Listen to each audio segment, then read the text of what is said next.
کہ قاتل کون ہے؟ قاتل معلوم ہے مفتی صاحب، قاتل معلوم ہے، کیوں اس پہ پردہ ڈالنے کی کوشش کر رہے ہو؟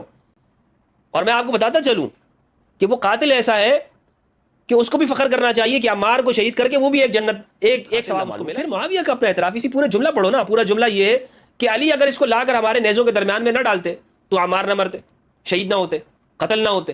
تو اس کا مطلب کیا ہے؟ معاویہ جانتے ہیں کہ ہمارے لشکر نے قتل کیا ہے؟ نہیں جناب، وہ خوارج کا گروہ تھا۔ خوارج آپ کو آج میں صحابہ کرام کا بغض ہے، صحابہ کرام کا بغض ہے، اس کو تو ہر چیز الٹی نظر آئے گی۔ حضرت معاویہ بھی برے لگیں گے اس کو۔ جس کو بغض نہیں ہے وہ کہے گا بھائی سیدنا معاویہ اور سیدنا علی کا سیاسی اختلاف تھا۔ حضرت معاویہ حضرت علی کے خلاف بغاوت پہ نہیں آئے تھے۔ بغاوت یہ ہوتی ہے کہ عوام ریاست پہ حملہ کرے، باقی لوگ ریاست پہ حملہ کریں۔ یہ بات تمام محدثین کے ہاتھ ہے، تمام مؤرخین کے ہاتھ ہے کہ عمار رضی اللہ تعالیٰ عنہ صفین میں امام علی علیہ السلام کا ساتھ دیتے ہوئے شہید ہوئے۔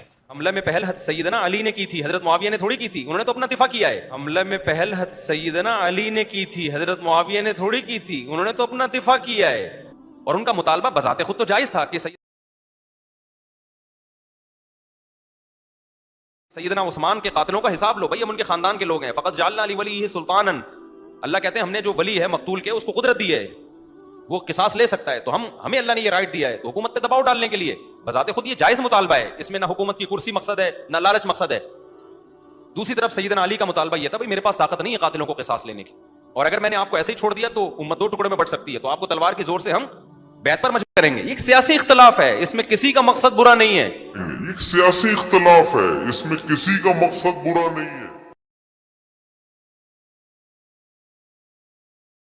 الحمد للہ رب العالمین والصلاة والسلام علی سید الانبیاء والمرسلین وآلہ الطیبین الطاہرین۔ یہ ایک ایسی روایت ہے، متواتر درجے کی روایت ہے، اور اس سے بڑا ناسبی جان نہیں چھوڑا سکتا، انکار نہیں کر سکتا، حتیٰ کہ باغی گروہ کے جو امیر ہیں انہوں نے بھی اس سے انکار نہیں کیا۔ ان کے سامنے بھی جب یہ روایت پیش کی گئی تو انہوں نے کہا کہ ہاں یہ بات تو ہے، لیکن اس میں تعویل کی گئی۔ قرآن مجید کے اندر ہے، سورت کا نمبر، اگر مومنوں میں سے دو گروہ آپس میں قتال کر لیں، لڑ پڑے، فاصلحوا بینہما، ان دونوں میں صلح کرا دو، فإن بغت احداہما علی الاخری، اگر پھر بھی ایک دوسرے پر تجاوز کرتا ہے تو اس سے قتال کرو جو باغی گروہ ہے، تبغی جو بغاوت پر اتر آئی ہے، یعنی صلح کے بعد بھی۔ اچھا یہاں پر یہ بات یاد رکھیے گا کہ ہمارے اہل سنت بھی یہ بات مانتے ہیں، بلکہ یہ ناسبی جو ہے یہ بھی آج کل کے یہ بات مانتے ہیں کہ امام علی علیہ السلام اپنے زمانے میں، یعنی حضرت عثمان رضی اللہ عنہ کے بعد امام علی خلیفہ برحق ہے، یہ بات مانتے ہیں، اس پر اتفاق ہے، سنی شیعہ دونوں کا اتفاق ہے کہ امام علی خلیفہ برحق ہے اپنے زمانے میں، اور جو جنگیں کرنے والے وہ خطا کے اوپر ہے، کسی نے خطا اجتہادی کہی ہے بات، کسی نے خطا، لیکن بہرحال خطا ضرور ہے، وہ حق پر نہیں ہے، ثواب پر نہیں ہے، درست نہیں ہے۔ حتیٰ کہ ادریس قادلوی نے رحمہ اللہ، جو کہ دیوبند کے عالم دین، انہوں نے عقائد الاسلام لکھی ہے، دیوبند سے تعلق تھا ان کا، اور ان کی تفسیر بھی ہے، معرف القرآن مفسر بھی تھے، علم الکلام کے اوپر انہوں نے جو عقائد الاسلام ہے بڑی بہترین کتاب ہے، اس میں انہوں نے یہ بات لکھی ہے کہ امام علی کے سے لڑنے والے جتنے بھی جو گروہ ہیں، جمل اور صفین والے، وہ باغی ہیں، وہ خطا کے اوپر ہے، لیکن خطا ان کی کیا ہے؟ اجتہادی ہے۔ شیخ ابن باز رحمہ اللہ انہوں نے فتاویٰ کے اندر لکھی ہے یہ بات کہ جتنے بھی گروہ ہیں وہ سارے باغی ہیں، وہ بغاوت کرنے والے ہیں، اور غلطی کے اوپر ہے، اور حق صرف اور صرف علی علیہ السلام کے ساتھ ہے۔ یہ بات انہوں نے بھی لکھی، سلفی عالم دین ہے۔ تو یہ سب مانتے ہیں کہ امام علی علیہ السلام وہ خلیفہ برحق ہے، امام برحق ہے اپنے زمانے میں۔ ہاں معاویہ بن ابی سفیان ان کو تب خلیفہ یا حکمران یا بادشاہ مانا جاتا ہے کہ جب صلح امام حسن علیہ السلام ہو گئی۔ امام علی کے بعد بھی خلیفہ برحق امام حسن علیہ السلام ہے، وہ تو جب صلح حسن ہوئی اس کے بعد اہل سنت کہتے ہیں کہ وہ، اگرچہ اس کے بارے میں میرا موقف یہ ہے کہ وہ ایک سیز فائر تھا، اس پہ میں گفتگو کر چکا ہوں۔ بہرحال جب امام علی ہیں امام، تو اب جو سامنے والا شخص ہے وہ اگر خروج کرتا ہے اور وہ بیعت سے انکار کرتا ہے تو یہ باغی ہے، اور وہ لڑنے پر اتر آتا ہے۔ کیوں؟ اس لیے کہ یہاں پر بچانے کے لیے بہت ساری کوششیں کی گئی۔ ایک کوشش یہ ہے، وہ کہتے ہیں کہ انہوں نے جی خطا اجتہادی کی ہے۔ اچھا خطا اجتہادی، مثلا ایک بندہ ہے وہ امیر کے خلاف مسلح جدوجہد کرتا ہے اور لوگوں کو قتل کرتا ہے، یہ خطا اجتہادی ہے، یعنی اس پر بھی ثواب ہے؟ کہتے ہیں جی بالکل اس پر بھی ثواب ہے۔ دلیل کیا ہے ان کے پاس؟ جی دلیل یہ ہے کہ عمر بن عاص سے روایت ہے، وہ کہتے ہیں کہ اذا اجتہد الحاکم فاخطا فلہ اجر واذا اصاب فلہ اجران، اس طرح کی روایت ہے، میں نے بالمعنی اس کو بیان کیا ہے۔ وہ کہتے ہیں کہ جب حاکم اجتہاد کرے اور وہ درست اجتہاد ہو تو اس کو 2 ثواب ملتے ہیں، اور اگر وہ خطا کر جائے تو اس کو 1 ثواب ملتا ہے۔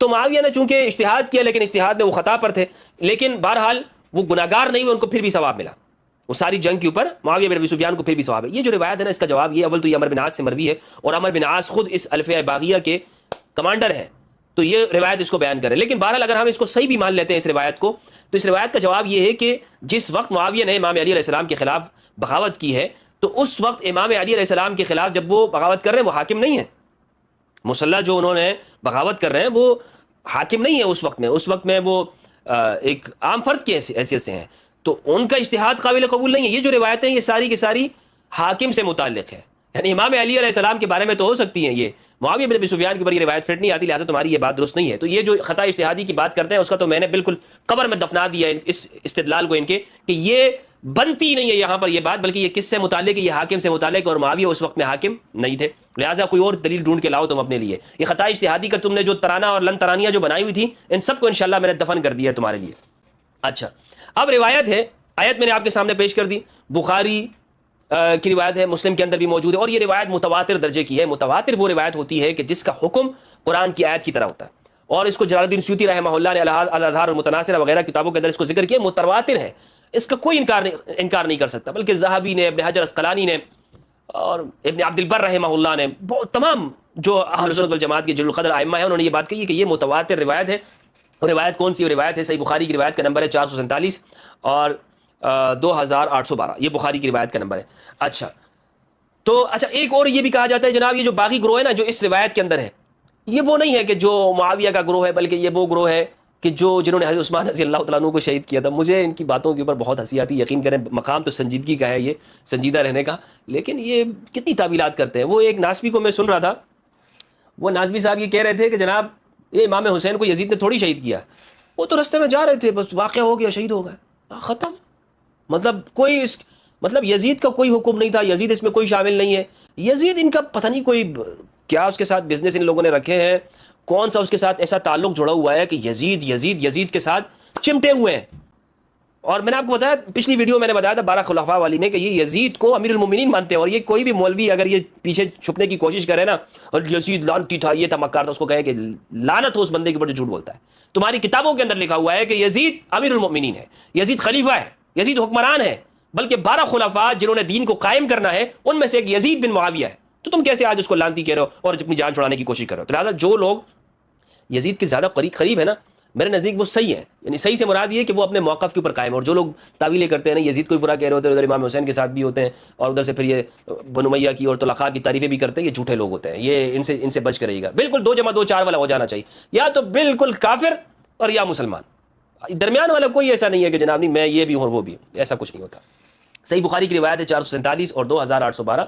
اور کتاب الصلاۃ میں اس کو ذکر کیا، باب التعاون فی بناء المسجد، مسجد کی تعمیر میں حصہ لینا، مدد کرنا. اس کے اندر بخاری نے اس کو ذکر کیا، حدثنا مسدد قال حدثنا عبد العزيز بن مختار قال حدثنا خالد الحذاء عن اکرمہ قال علی ابن عباس ولابنه علی. مشہور روایت، متواتر روایت ہے، میں آگے جا کے وہ الفاظ آپ کے سامنے پڑھنا چاہتا ہوں. اکرمہ سے روایت وہ کہتے ہیں کہ ابن عباس نے مجھے اور اپنے بیٹے علی سے کہا، ان کے بیٹے کا نام بھی حضرت عباس، عبداللہ ابن عباس کے بیٹے کا نام بھی علی تھا. ان سے کہا کہ تم دونوں جاؤ ابو سعید الخدری رضی اللہ عنہ کے پاس اور ان سے حدیث سنو، ان سے علم حاصل کرو. گفتگو مختصر کرتے ہوئے میں بتاتا چلوں کہ وہ جب مسجد کی تعمیر کے اوپر پہنچ گئے تو انہوں نے کہا کنا نحمل لبنۃ وعمار لبنتین، ہم ایک اینٹ اٹھا کے لے کے آ رہے تھے، اور عمار رضی اللہ تعالیٰ عنہ وہ 2 اینٹیں اٹھا کے لا رہے تھے. فرآ النبی صلی اللہ علیہ وآلہ وسلم، تو نبی صلی اللہ علیہ وآلہ وسلم نے عمار کو دیکھا، فینفض التراب عنہ، اور ان سے گرد و غبار کو جھاڑنے لگے. ویقول ویح عمار تقتلہ الفئۃ الباغیہ، عمار کے لیے افسوس ہو، عمار کو ایک باغی گروہ قتل کرے گا. الفئہ الباغیہ، فئہ ایک جماعت، ایک جتھا، ایک گروہ، ایک لشکر، ایک فئہ وہ قتل کرے گا. الباغیہ جو کہ باغی ہوگا. کچھ مولوی حضرات ایسا بھی پروپیگنڈا کرتے ہیں جو یہاں پہ ٹک ٹاکر قسم کے جو مولوی ہیں یا بیوٹی پارلر کے فارغ التحصیل مولوی حضرات، وہ کہتے ہیں یہاں پر باغیہ کا جو معنی ہے نا وہ قصاص عثمان کا طلب کرنے والا گروہ ہے. باغیہ سے مراد بغاوت نہیں ہے. اچھا بھائی کیسے؟ کہتے ہیں باغی سے مراد طلب کرنے والی، وہ طلب کر رہے تھے. کیا طلب کر رہے تھے؟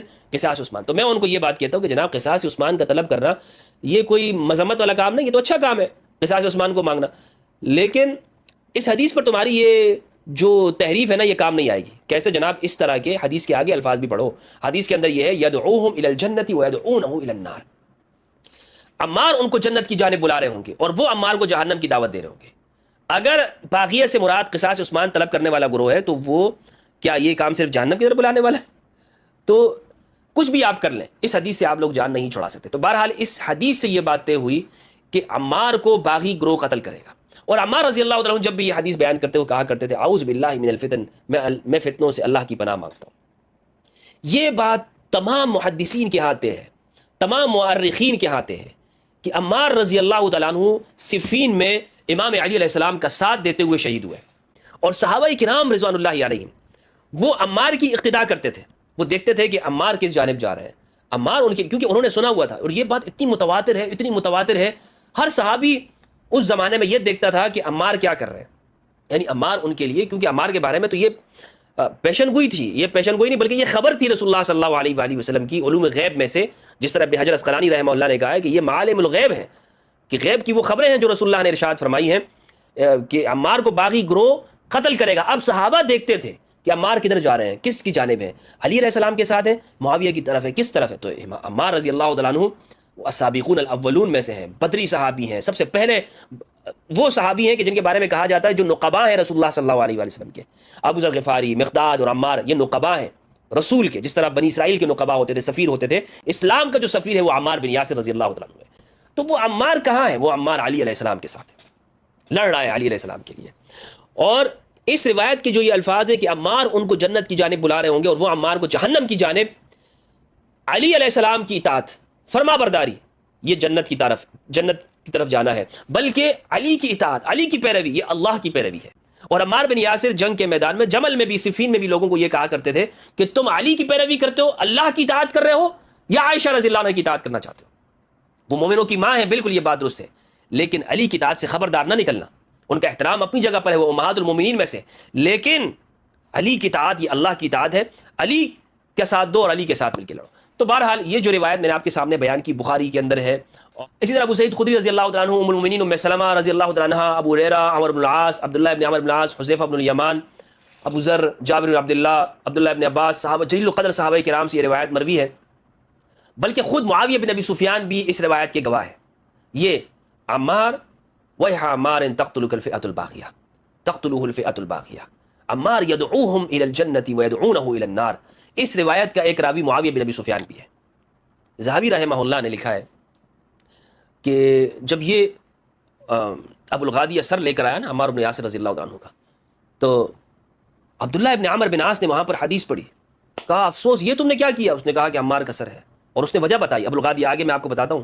تو اس موقع پر عبداللہ ابن عمر بن عاص نے یہ حدیث پڑھی، یہ الفیہ الباغیہ والی، اور عمر بن عاص کو بتایا کہ ابا جان یہ کیا کر دیا، اور آپ کو پتہ ہے تو ہم باغی گروہ ہو گئے۔ عمر بن عاص فوراً خوف زدہ ہوتے ہوئے معاویہ بن ابی سفیان کے پاس گئے، کہا کہ بھائی کیا کر دیا ہم نے؟ تو معاویہ نے کہا کیا ہوا، کیا ہوا؟ کہا عمار کو شہید کر دیا، اور ہمارے بندے نے کیا ہے، عمار شہید ہو گئے۔ تو معاویہ نے کہا تو کیا ہوا، ہم نے تھوڑی کیا۔ تو وہ حدیث بیان کی عمر بن عاص نے آگے سے کہ رسول اللہ کو میں نے فرماتے ہوئے سنا کہ عمار کو باغی گروہ قتل کرے گا اور وہ جہنمی گروہ ہے۔ معاویہ نے کہا ہم نے تھوڑی مارا ہے، ہم نے تھوڑی قتل کیا، بلکہ اسے تو اس نے قتل کیا کہ جو ساتھ میں لے کر آئے تھے۔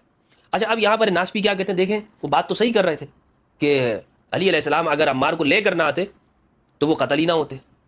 اور ناسپی اس دن میں طارق مسعود کو دیکھ رہا تھا، طارق مسعود صاحب کو، تو وہ یہ کہہ رہے تھے کہ یہ معاویہ کا جو استدلال ہے نا یہ صحیح ہے۔ اچھا بھائی کیسے صحیح ہے؟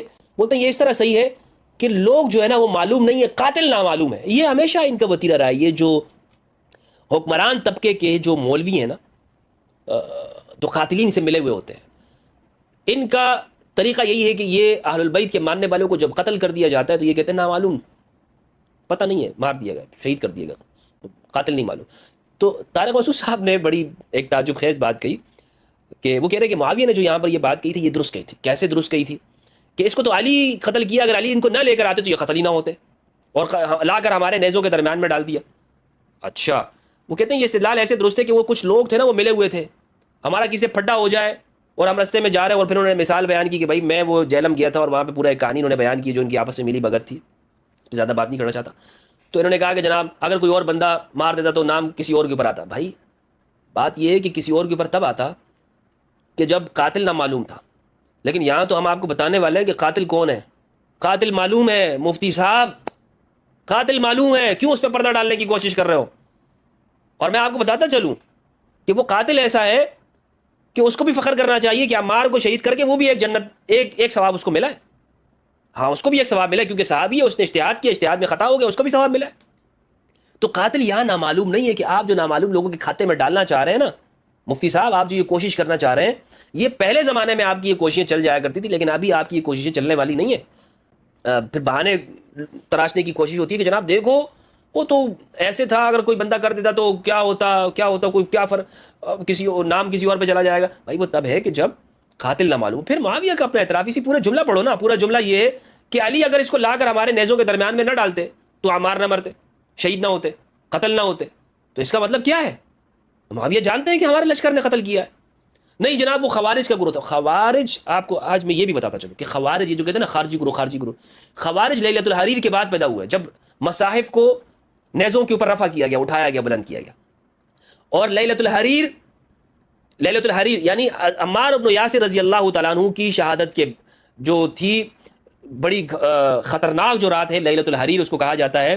عمار بن یاسر رضی اللہ تعالیٰ عنہ شہید ہو گئے، اور اس کے بعد جب واقعہ تحکیم ہوا اور حکم بنایا امام علی علیہ السلام نے، یہاں ابو موسیٰ اشعری کا، امام علی علیہ السلام تو عبداللہ بن عباس کو بنانا چاہتے تھے، لیکن جو اشعث بن قیس الکندی منافق جو تھا امام علی علیہ السلام کے لشکر کے اندر، وہ اس شخص نے کیا کیا، یہ بتاتا چلوں کہ یہ وہ شخص ہے کہ جو مرتد ہو چکا تھا، رسول اللہ صلی اللہ علیہ وآلہ وسلم کے پاس آیا، کلمہ پڑھا، بعد میں مرتد ہو گیا، اور پھر حضرت ابوبکر کے زمانے میں اس کو گرفتار کیا گیا، پکڑ کے لایا گیا، اور یہ اس نے پھر اسلام قبول کیا، اور حضرت ابوبکر نے ان کو اپنی بیٹی کا رشتہ دیا تھا۔ یہ اشعث بن قیس الکندی جو ہے، یہ وہ بندہ ہے کہ جو امام علی کے لشکر میں اس نے دباؤ ڈالا تھا، اور امام علی علیہ السلام نے پھر عبداللہ بن عباس کی جگہ پر ابو موسیٰ اشعری رضی اللہ عنہ کو پھر وہ حکم بنایا، اور ادھر سے عمر بن عاص آئے۔ تو یہ جو واقعہ تحکیم ہے، جب یہ ہوا اس کے بعد خوارج پیدا ہوئے ہیں، اس سے پہلے خوارج نہیں تھے، اس سے پہلے خوارج نہیں تھے۔ تو عمار بن یاسر اس سے پہلے شہید ہو چکے ہیں۔ بات سمجھ میں آئی کہ نہیں آئی مفتی صاحب؟ سمجھ میں آ گئی آپ کو؟ اچھی بات ہے۔ تو عمار بن یاسر اس زمانے میں، اس وقت میں نہیں۔ تو خوارج الگ، خوارج کی تاریخ آپ پڑھ لیں، خوارج کے پیدا ہوئے، خوارج واقع تحکیم، سب نے لکھا ہے یہ بات کہ واقع تحکیم کے بعد ہوا، اور امام حضرت عمار رضی اللہ عنہ واقع تحکیم سے پہلے شہید ہو گئے۔ تو یہ جو تعویل کی جاتی ہے نا، یہ بھی بالکل غلط ہے، من گڑت ہے، یہ کوئی تعویل نہیں بنتی ہے یہاں پر کہ جناب وہ نامعلوم افراد نے آ گئے اور نامعلوم افراد نے قتل کر دیا اور شہید کر دیا۔